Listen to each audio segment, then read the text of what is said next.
Baik, assalamualaikum warahmatullahi wabarakatuh. Bapak Ibu, saya sekarang ada di perpustakaan. Ini tempatnya di sini ya. Saya nggak bawa peralatan hari ini. Nemu tempat ini udah alhamdulillah bagus banget. Nah, tempatnya tenang gitu ya. Baik, hari ini mungkin sekitar waktu 15 menit saya akan membahas tentang buku yang saya temukan di perpustakaan ini, yaitu biografi Baharudin Yusuf Habibie, ilmuwan, kenegarawan sampai Minanito. Ya, jadi bukunya ini judul bukunya adalah biografi Baharudin Yusuf Habibie, dari ilmuwan, kenegarawan sampai Minanito. Penulisnya adalah Amakmur Maka. Yang saya share hari ini adalah obsesinya pada keunggulan SDM. Jadi di sini dituliskan, mustahil ada inovasi jika tidak ada SDM yang unggul, by B.J. Habibie. Jadi dari sini sebetulnya sudah kita ketahui bahwa yang ditulis oleh Pak Habibie ini adalah mempersiapkan tentang sumber daya manusia yang terbarukan, yaitu bagaimana menciptakan manusia yang memiliki sumber daya yang unggul, baik itu dari IMTAK maupun IPTEK. Jadi iman dan takwa, dan juga ilmu pengetahuan serta teknologi.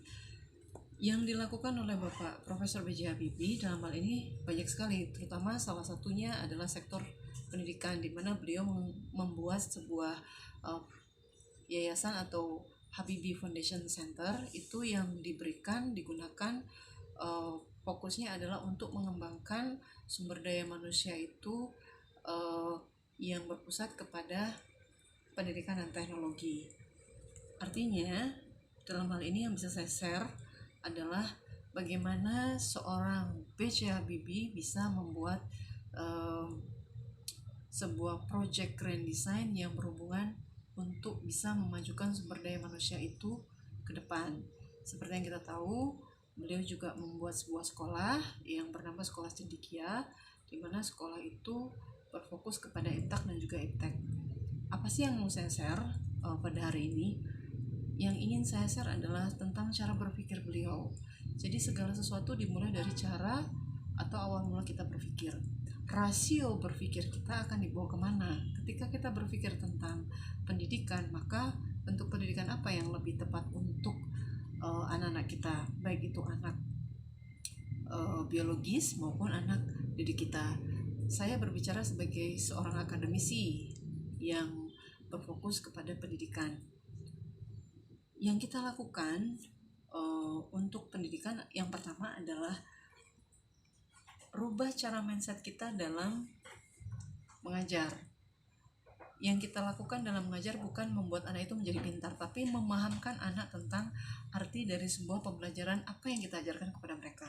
Jadi di sini yang dilakukan oleh Bapak Profesor Habibie adalah membawa kita, cara berpikir kita kepada ranah yang lebih smooth. Bagaimana pendidikan itu dilihat dari segi aspek humanity-nya, kemudian dari aspek agama, kemudian juga dari aspek sosial, itu ya.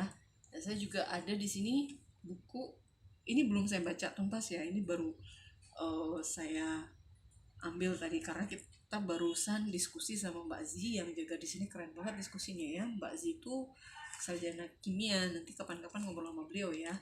Nah, ini saya di sini ambil buku Manajemen Sumber Daya Manusia Strategis. Di bukunya menuju SDM berdaya, kemudian juga daya saing daerah, konsep dan pengukurannya di Indonesia.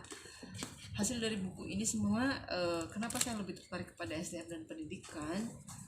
SDM dan pendidikan itu tidak bisa dipisahkan, karena dia adalah satu kesatuan yang berfokus kepada arah berpikir dan juga arah implementasi. Nah, kalau di sini saya akan menuju kepada tulisan Pak B.J. Habibie yang di sini. Ribuan kader bangsa belajar ke luar negeri. Saya membutuhkan orang yang andal untuk membuat bangsa Indonesia tetap berproduksi, menghasilkan SDM yang terbarukan dan tidak terbarukan, non-renewable resource, by B.J. Habibie. Jadi di sini beliau menuliskan program beasiswa studi ke berbagai pusat keunggulan di luar negeri dengan mendapat pinjaman lunak dari World Bank jumlahnya mencapai 1.500 lulusan baik untuk jenjang S1, S2, dan S3 fix. Jadi dengan jumlah 1.500 lulusan baik, dengan mencapai jumlah 1.500 lulusan baik S1, S2, dan S3 seharusnya sudah bisa membangun Indonesia yang berpotensi memiliki pendidikan yang tingkat kemapanan dalam berpendidikan itu, khususnya dalam pendidikan baik itu nasional maupun berskala internasional, itu harusnya sudah terimplementasikan ya, tapi sayangnya masih kurang. Jadi apa sih yang bisa kita ambil dari diskusi kita hari ini? Sebetulnya yang bisa kita ambil diskusi pada hari ini adalah how to developing educations in our country, in our school, basic in our school ya. Apa sih yang mau kita upgrading dari sekolah kita? Kalau sekarang banyak orang berbicara tentang pendidikan karakter yang seperti apa yang kita inginkan. Kalau kita ingin sekolah kita berfokus kepada sekolah ramah anak, ramah otak, dan lain sebagainya, bentuk ramah anaknya kayak gimana, bentuk ramah otaknya seperti apa, itu yang harusnya menjadi bahan kajian untuk kita dalam mengembangkan sekolah kita ke depan. How to make it your students happy in your school, and how to make it your students is very nice and can exploring everything their skill in your school. That should be number one, I think ya. Jadi gimana caranya untuk membuat sekolah kita itu menjadi sekolah yang nyaman buat anak-anak. Kemudian bagaimana bisa membuat sebuah human resource yang memang punya keunggulan dan berkompetensi dalam hal atau bidang pendidikan yang digelutinya. Saya rasa itu menjadi track record kita sebagai seorang pendidik untuk bisa membantu anak-anak didik kita. Mereka akan menjadi seperti apa dan keinginan mereka akan menjadi apa dan bagaimana untuk bisa saving our country for the next generation. Kurang lebihnya seperti itu. Nah, di sini juga ditulis tentang mengemban amanah baru. Dengan diangkatnya B.J. Habibie sebagai koordinator harian Dewan Pembina Golkar awal tahun 1993, jelas makin menambah beban kerjanya. Ya, ini tahun paling sibuk karena ada pekerjaan yang sebenarnya di luar pendidikan saya. Artinya, beliau adalah orang teknologi, birokrat yang berfokus kepada teknologi, tapi juga diberikan kepercayaan untuk bisa membina partai politiknya.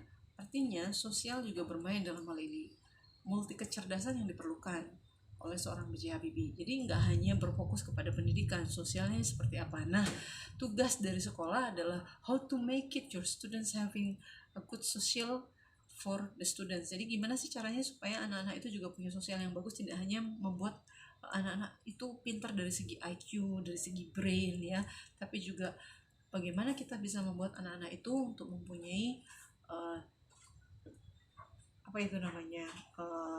social life yang bagus ya. Dan dari buku inilah saya juga baru menemukan the meaning of social life yang sebenarnya seperti apa, membangun kehidupan bersosial yang tepat dari segi etika pendidikan itu seperti apa, apakah itu sudah dimiliki oleh semua sekolah atau belum. Karena itu kalau sekolah memang belum punya, maka ada baiknya sekolah itu dari sekarang mencanangkan gerakan untuk social life seutuhnya, dimulai dari sekolah, kemudian nanti dibantu dari segi smart brain-nya ya, kemudian penggunaan teknologi yang sesuai dengan anak di usianya. Jadi memang kalau kita bicara tentang pendidikan itu sangat kalau bicara soal pendidikan itu nggak gampang, tapi memang pendidikan itu sebagai pusat sentral yang utama ya, kurang lebih seperti itu. Jadi itu yang bisa saya sampaikan hari ini. Itu tadi biografi dari Baharudin Yusuf Habibie. Bukunya juga bisa diakses di perpustakaan Bank Indonesia. Jadi di sini Bank Indonesia sudah menyediakan perpustakaan, tinggal kita mau nggak berkunjung ke sini untuk kita bisa upgrading kita punya keilmuan. Saya rasa itu dulu. Nanti kita akan diskusi lagi besok yang berhubungan dengan pendidikan ya. Hari ini 1, 2, 3, 4, 5, 6 sama yang di buku situ. Thank you for all yang udah watching di sini. Makasih ya. Sampai ketemu. Kalau mau komen silahkan, mau nitip pertanyaan juga boleh. Saya Ninus Pasari mengucapkan terima kasih udah gabung di link kita di webinar Masagi Center. See you next time. Assalamualaikum.